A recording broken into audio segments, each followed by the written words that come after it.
You're listening to the Inside the Mix podcast with your host, Marc Matthews.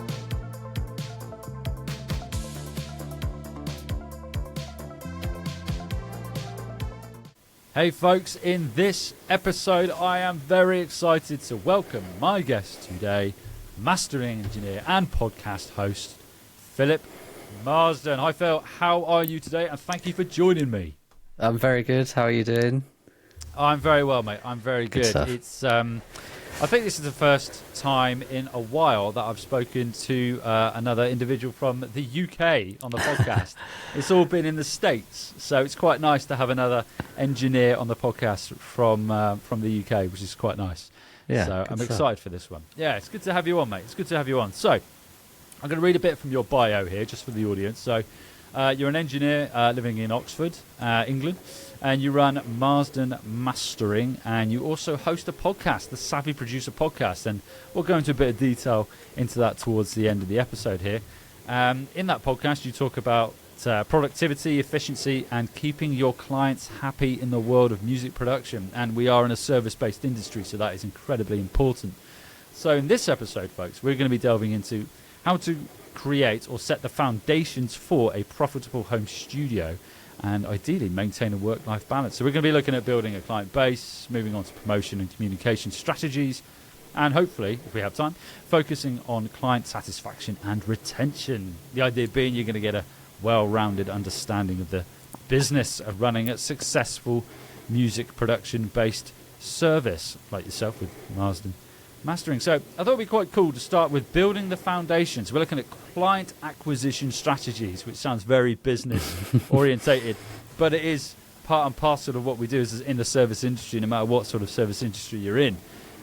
So many new home studio owners struggle to find their clients. We've all been there. Can you share some practical strategies that have been successful for you in attracting and gaining, I guess, potential clients and building a solid client base, especially in the early stages as well? Yeah, of course. So it's the constant struggle, really, for anyone doing anything in the music industry or any freelancer, really. I'd say there are three main things to look at when you're first getting started and you're wanting to really sort of get the ball rolling with that client base. The first thing you need is a portfolio, really. Without that, you can't do anything else. So that's kind of like the catalyst to get it all rolling. Mm-hmm.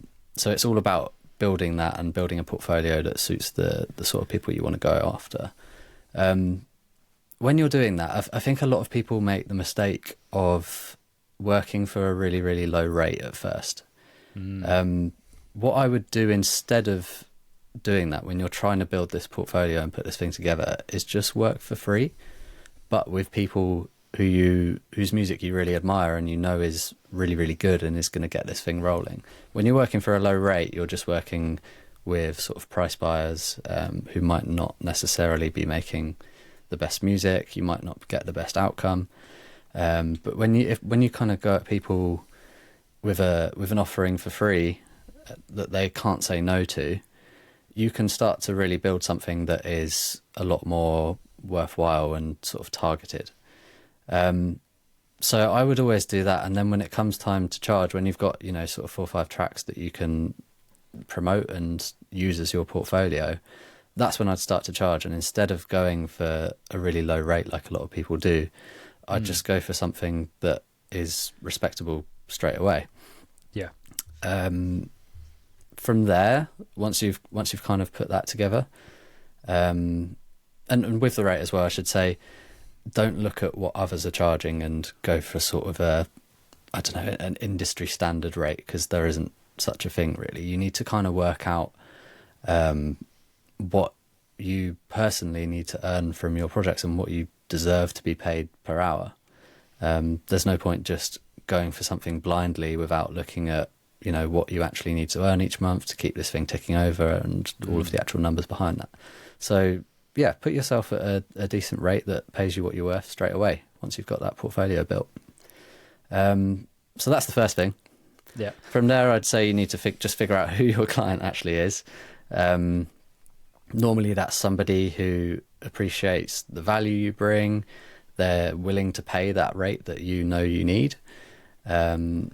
and they're making music that you genuinely enjoy, that's a good sort of match for your skill set, and they're somebody you get along with as well. A lot of people will just, when they're starting out, will just go for anyone and ignore a lot of these factors, and especially just, you know, people that you get along with. That's a huge thing in something as personal and creative as music production, because if you go, you know, if you're working with people you don't get along with and you don't like, then first of all, they're not going to be happy, you're not going to be happy, and it's not going to be sustainable long term. So really find that audience and take the time to kind of dial it in, and it will change over time as well. You can't be a perfect fit for everyone, but over time you will find who those people are, and you'll get to sort of understand them so you can target them effectively in everything you do.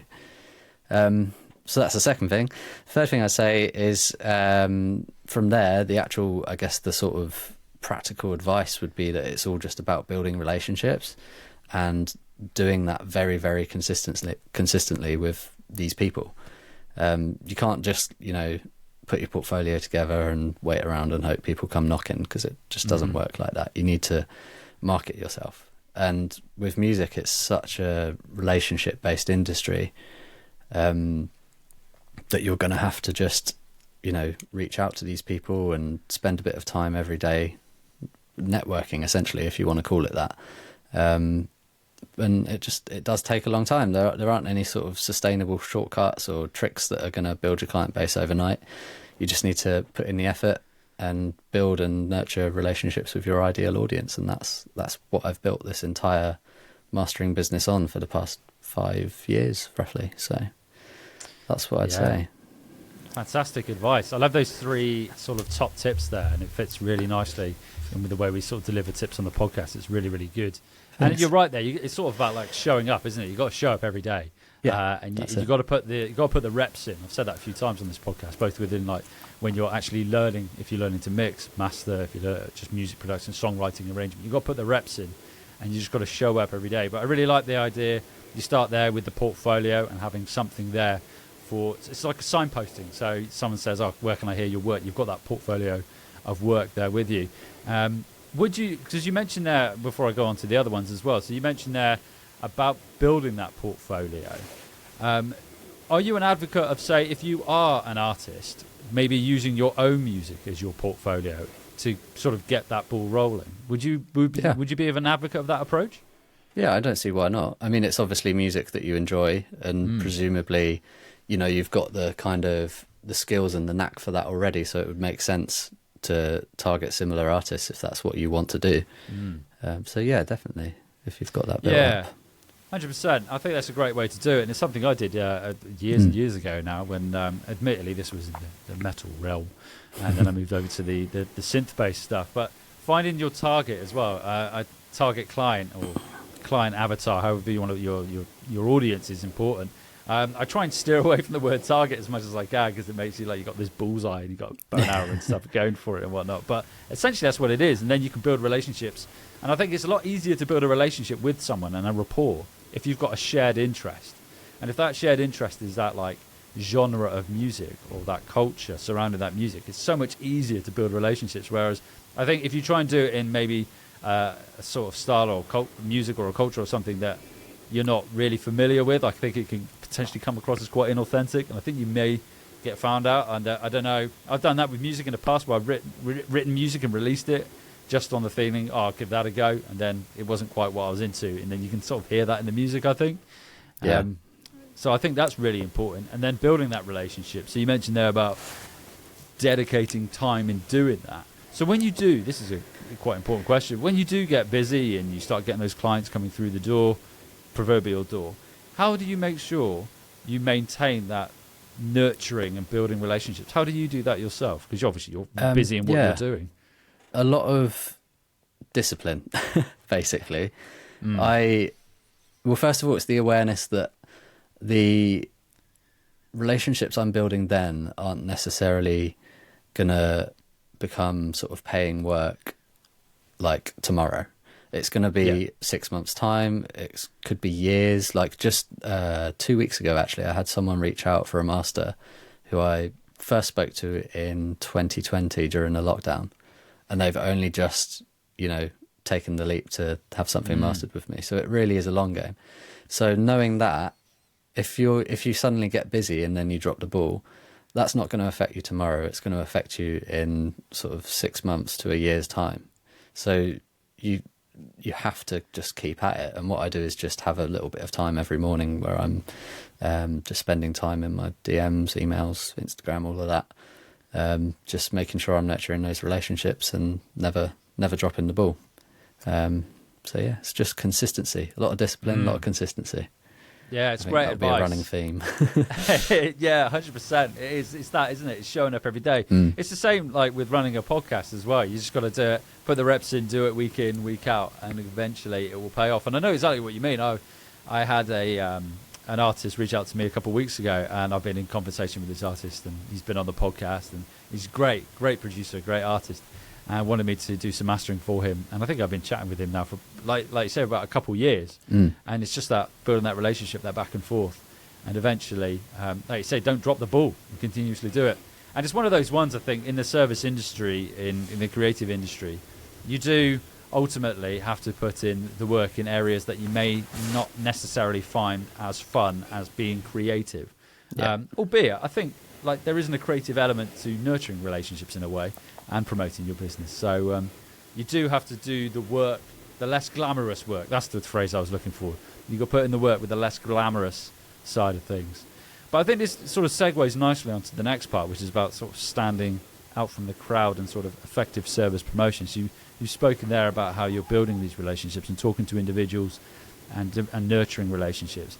So I was wondering if maybe you could talk a bit about specific ways to promote your service to make it stand out in what is essentially quite a crowded marketplace. Yeah, it is. It's very, very crowded, and it's only going to get more crowded, which, you know, has ups and downs. But that basically, that means you need to stand out. So I think the number one thing with that is you need to be able to communicate what differentiates you from everyone else.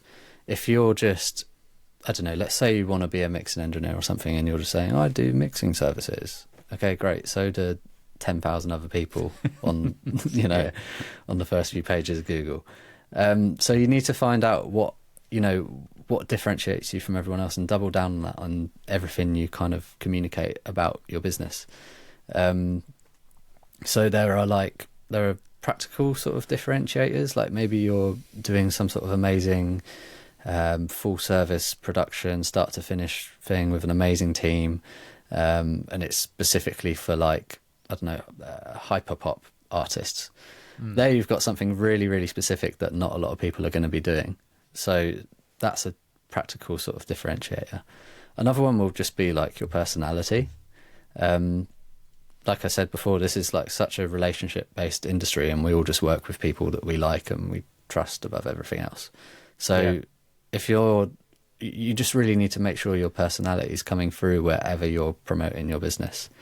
So that's when you're talking to potential clients, when you're on calls, when you're making posts on social media, any of that stuff. Often the things that kind of stand out to that with other people, you might not even be aware of yourself. I don't know why certain people click with me and certain people might not, but if I didn't let that personality come through and I was just very, very sort of dry and agreeable all the time, then I'm not separating myself from the crowd, So it's all about letting that shine through as much as you can, and just focusing on what makes you different. Another way to stand out, I think, when you're promoting, I guess this isn't really to do with promoting your business, but more when you're sort of carrying it out, is just to be reliable and quick. Unfortunately, it's a bit of a common sort of stereotype for engineers and producers and things that we're these sort of cave dwellers who are always just missing deadlines, communicating poorly, being a pain in the ass with revisions, and having that sort of typical engineer attitude, the whole I'm right, you're wrong thing. The good thing about that is that it's very, very easy to stand out just by delivering on time or ahead of time and communicating clearly with your artists, and literally just doing that will make you stand out. I've had artists that are just like absolutely over the moon because I've just communicated something clearly and delivered on time. Like with every master I do, I basically deliver like I just explain what I did and why and what to listen out for. So nothing technical, but just like general notes on what I heard and what I went for and why. And people always say, "Oh my God, like I can't believe you've taken the time to do that and explained exactly what you did." And it really sort of stands out to people, and it's like that should be the bare minimum, I think. But that's what makes you stand out, because a lot of engineers are just a little bit sort of poor when it comes to that side of things. So yeah, it's interesting, that, isn't it? And I agree with you. And maybe it's become because I come from a different industry before this as well. But about communication, like I think the way I see it is like I sort of communicate with the way I'd want people to communicate with me. So it's like being prompt with responses within reason. Obviously, we have boundaries. And also how we then deliver that product and that service. So you're hitting deadlines, and then you're also receptive and approachable in terms of communication with regards to revisions. And I think, correct me if I'm wrong, but I think you do this as well, but like things like providing a feedback video. And all it does, I do this, and it takes me all of like 5 minutes. And I find it so much easier to provide a video and get my thoughts out rather than type.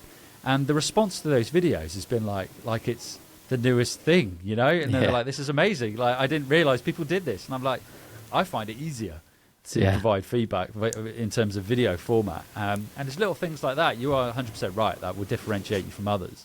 And also what you mentioned there about like the sort of like narrowing your focus in terms of what you're delivering and who you're delivering to, which I think is incredibly important.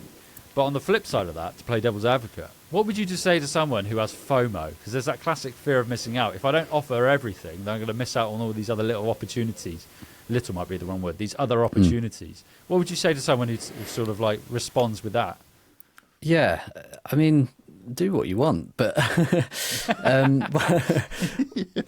good side of niching it down and narrowing it down is that people can see you're very, very clearly like a specialist in that thing, and that's all you do, and you do that every day, so you've become very, very good at it. But equally, what I will say is if you want to do something where you're producing, recording, mixing, mastering, doing the whole lot, you do have a very good offer there if you can communicate it in the right way.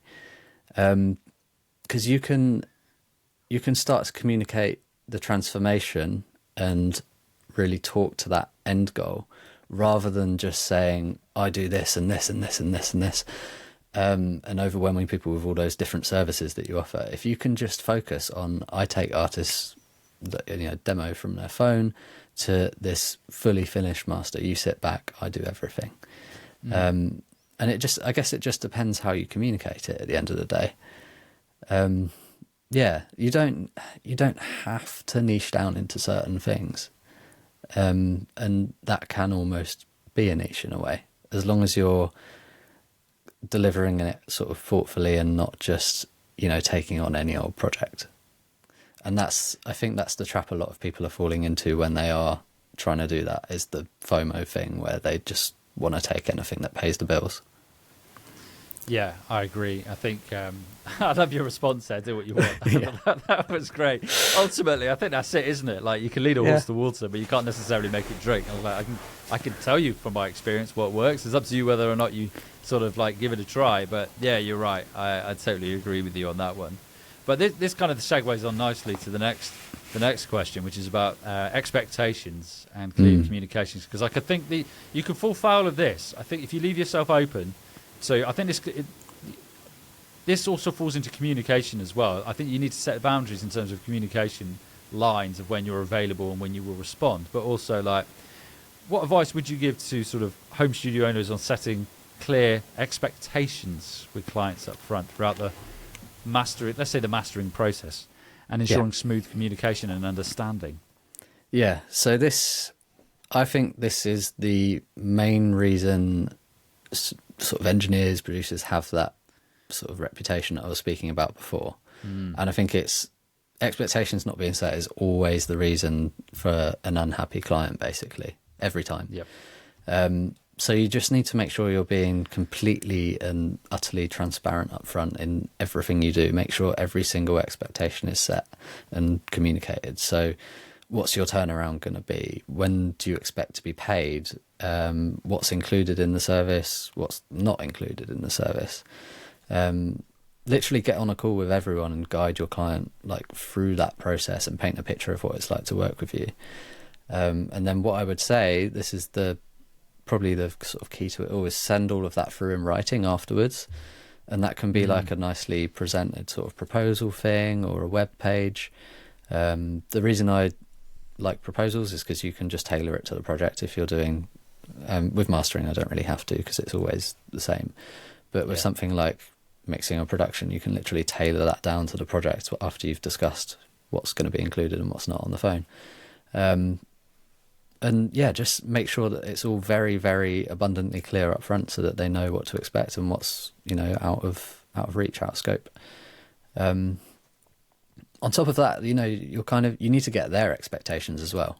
So they're coming to you obviously for a physical service that, I need a mix done. Okay. But it's deeper than that as well. They might want, their song to sound like this record because they loved it when they were growing up as a kid and they need their music to feel nostalgic to them. They might have a goal to reach a certain amount of streams on this release, so they're hiring you to get the best possible sound and, a chance of getting there. And they see you as a ticket to get into that. So you need to communicate with them that you're kind of there to support them on that journey and you want this record to hit that goal as well. So yeah, you need to kind of get their expectations up front and just make sure all this stuff is really, really clear in writing.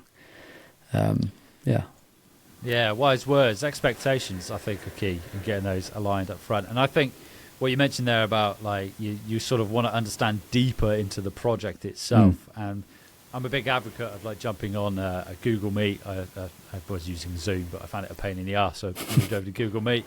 And just jumping on and just answering questions and learning that way, because I think that's so important. Because you're kind of like not necessarily working for them, but I like to see it as like you're working with them. It's a project. It's back and forth. It's a collaboration, and you're only really going to get that if you get that deeper understanding and through that communication as well.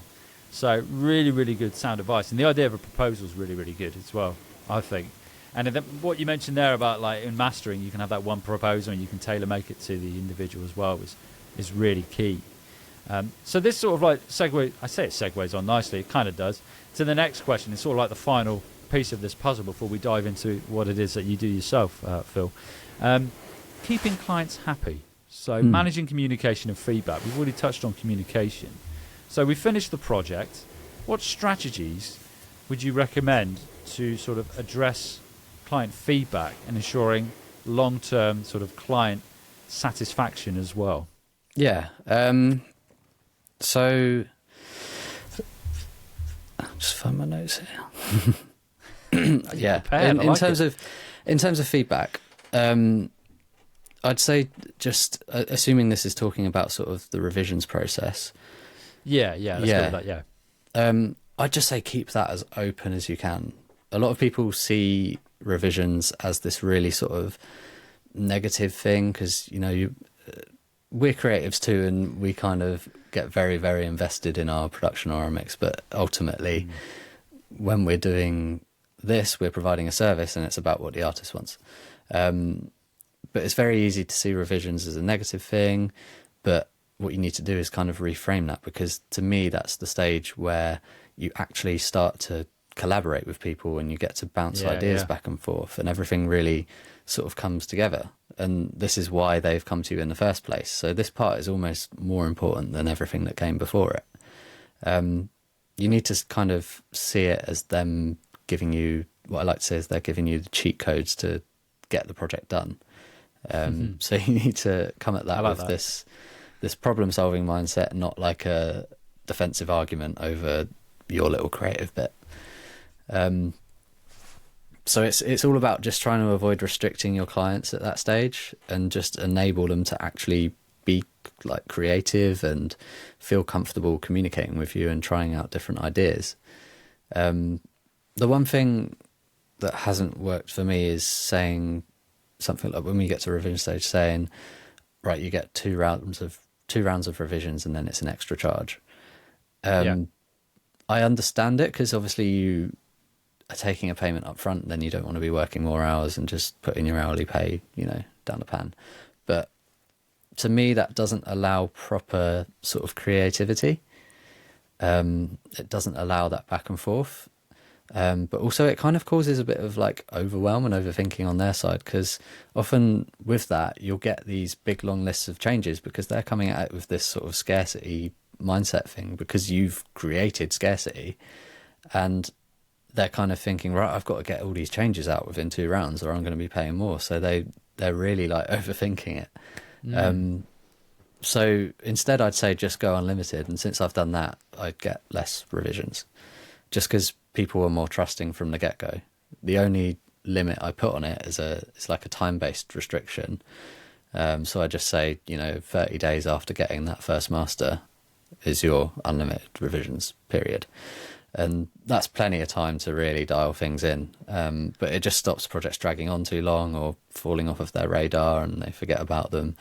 But yeah, it's plenty of time to get things right. So yeah, I'd just say the big thing is just enabling them to be creative with you and collaborate. Interesting. Yes, very interesting there, what you mentioned about revisions. Because I was going to, when you mentioned there about how you have unlimited revisions, my question go around in my head was, at what point do you sort of stop? And you mentioned there about 30 days, which I thought was quite interesting.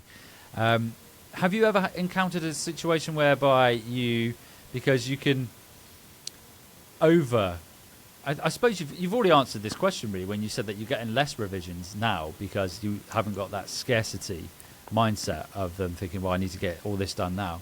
Have you ever had it whereby you've had too much back and forth? Or what would you do in that situation whereby you just kept having that back and forth and you weren't really coming to an agreement?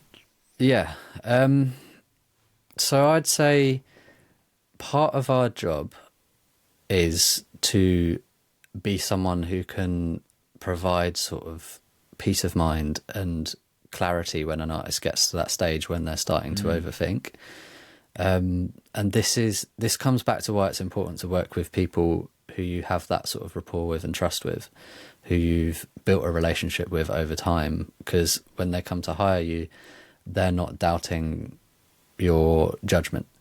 But when it starts to get to that point, often you can sort of say, look, I think maybe you're going around in circles a little bit here. Maybe we need to think about wrapping this up.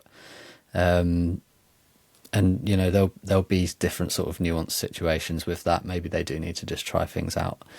And often artists will be thankful for you kind of doing that and trying to eliminate that overwhelm in their head, because that's often what it is.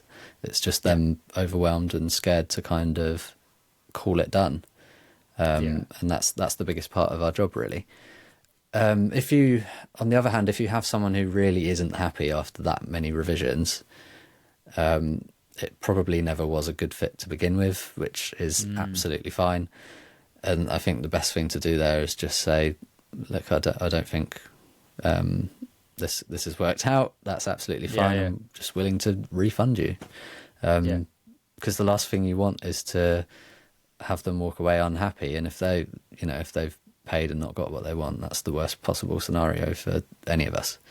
If they've not got what they needed from you, but you've refunded them and there's nothing lost and you've been an adult about it, essentially, they can't walk away unhappy and you've not burnt a bridge. So yeah.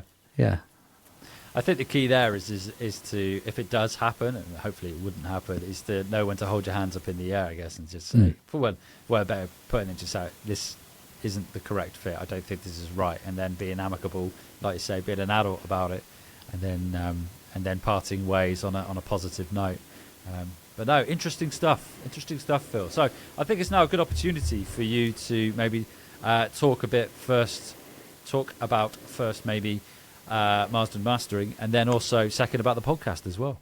Yeah, sure. So Marsden Mastering has been running a few years now. It's basically, it's a mastering service. But I like to, where I like to, here we go, differentiation.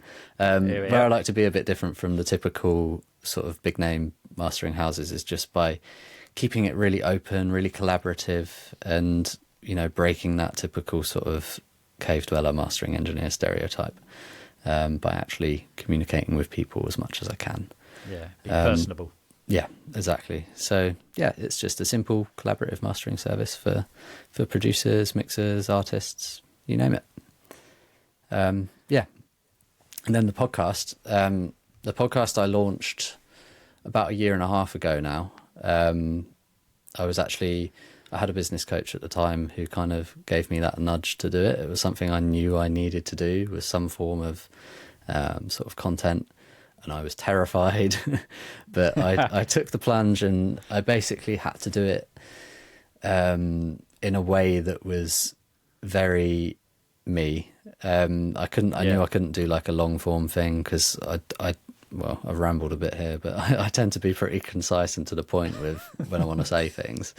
So it's just short form episodes, all about keeping clients happy, and then productivity and efficiency stuff in the studio, really. Yeah, and it's been really good fun. Fantastic. And I think folks listening, audience listening, if you've enjoyed this episode, I highly encourage you to go check out Phil's podcast, because you'll get loads of other amazing nuggets of information with regards to productivity and efficiency and whatnot in the music industry. So do go check that out, and obviously go check out Phil's mastering service as well. Where can they find it online? Yeah, so it's just www.marsdenmastering.com. And then I'm also on Instagram, Marsden Mastering, same thing. Same on TikTok as well, although I don't really use that properly. So, yeah, lovely stuff. Yeah. I will put links to all that in the episode notes. And yeah, I'm with you on TikTok, man. I don't think I've posted on that for a while. I post on it and delete it. And then re-download it for the next one and delete it again. Yeah, it's one of those. It's my fiance. She's routinely on my fiance is routinely on TikTok.